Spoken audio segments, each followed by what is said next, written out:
Hey everybody, it's a Mad Master here. I'm doing another video today, and this video is a political video, so to speak.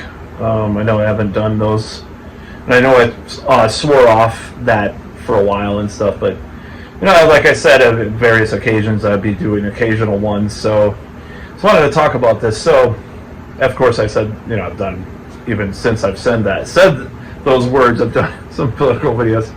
So this one's just a little bit of an analysis of this idea that with the Trump Epstein stuff, I have a sneaking suspicion of what may happen, and this is just kind of a predictive thing, but I'm not going to say that this is a guarantee. Of course, I'm not a prophet. I'm not I'm not anything like that, and I would never say that I am, because I have a friend that actually does say that sometimes, and it's kind of like, well, okay. Anyways, I've just realized that in my head that this person says that. If that floats your boat, then that's fine. My brother thought he himself was a prophet and stuff, like more than my friend that says this, like in a worse way. So, but rest in peace. Anyways, for my brother, I mean. So, anyways, I don't know why I'm blathering about that. Anyways, so I was going to talk about this whole Trump Epstein thing and how it's kind of suspicious that a lot of the right-wing, quote-unquote, people are talking about this now. And it doesn't mean that I don't want it talked about. It doesn't mean that I don't believe that Trump's in the files, whatever that means, on a hard drive or footage or whatever. It doesn't mean that I don't believe he's guilty in this situation. However, the narrative being pushed by some of these people is a little, as the kids say, sus, in regards to, as the kids say, pun unintended. I'm talking about no scooter. Anyways, so it's a little suspicious that they're pushing it so hard at this point in time, because I get the sneaking suspicion that some of these people that are in power, or trying to be in power, or empowered, are pushing these narratives because they do want Trump to fall and to resign, or whatever. And I think the impetus for this, and this is just a one hypothesis in my brain, it could be wrong, and I acknowledge that, is that they want to push this, technocracy, quote unquote, technate. Peter Thiel wants his, beloved J.D. Vance as president. He thinks Trump is too out of control, or too unpredictable, or too disliked, or too, against their narrative. I mean, case in point, Elon Musk. The falling out. Of course, the falling out involves huge government contracts being signed recently. That really fell out. Of course, who knows what.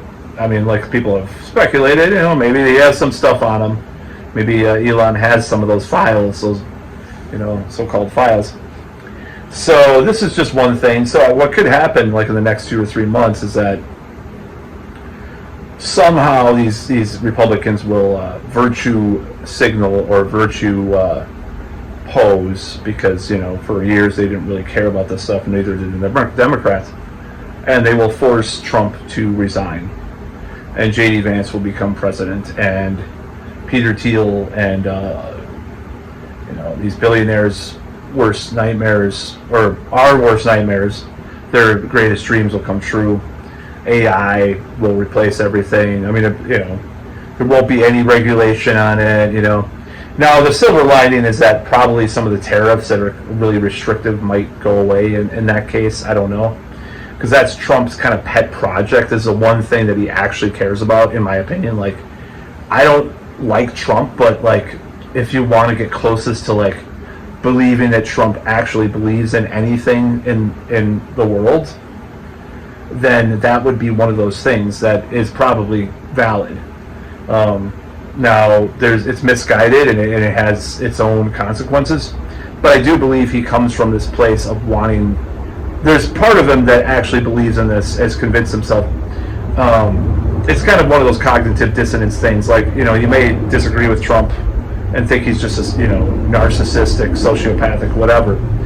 But does he actually have any true beliefs? I think in this one thing, in one case, he does. So he does believe in this like trade, even though he's a hypocrite about it. You know, all these other, and he kind of plays that it's con half the time because he rolls them back, and then people make money, all this stuff. So whatever you want to believe, closest to some type of legitimate belief that he's had over the years is that kind of you know, against globalization on some level, even if it's contradictory and hypocritical half the time.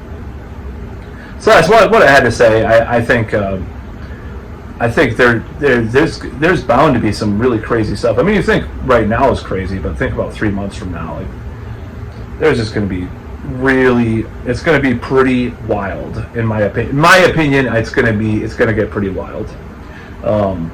Just some of the stuff that's going to come out. I don't know if it'll be forced to come out. I don't know if it'll come out or they'll just force him to.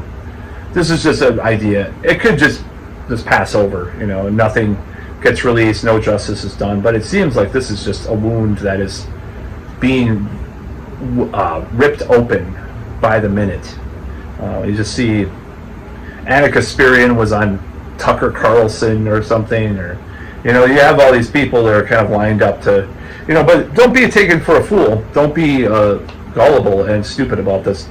There are people that could take advantage of this. This is my whole point of this video, that may take advantage of this to force Trump to resign on purpose, and maybe what we can get is worse.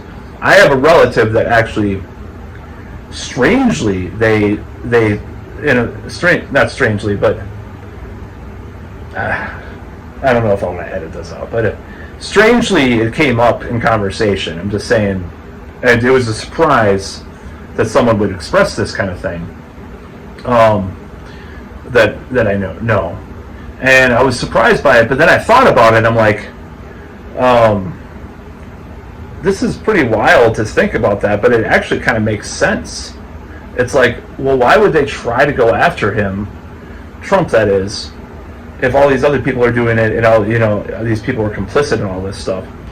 And I'm like, there's only one thing. You know, you think about the whole, what Whitney Webb talks about, what James Corbett talks about, and, you know, they're no fans of Trump, and neither is Whitney Webb or any of those people, James Evan Pilato, or you know, a lot of these people. But there could be something more